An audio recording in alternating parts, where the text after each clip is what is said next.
This is Code.org. I'm currently working on their CS Fundamentals class. I'm doing Course D, Lesson 6, Loops in Ice Age, Part 5. Let's see. Add one more to get Scrat all the way to the acorn. Alright, well, so here's our code. I'm going to hit run to see what it does.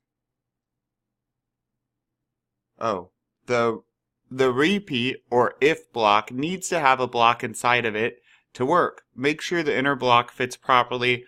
And okay, so our if block, we don't have an if, we have a repeat.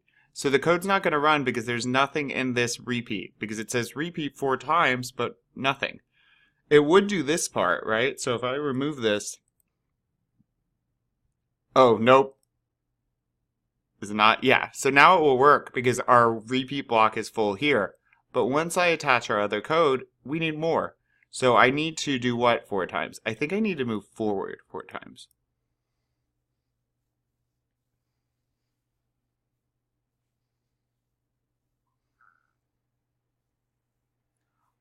Awesome. Great, let's keep going.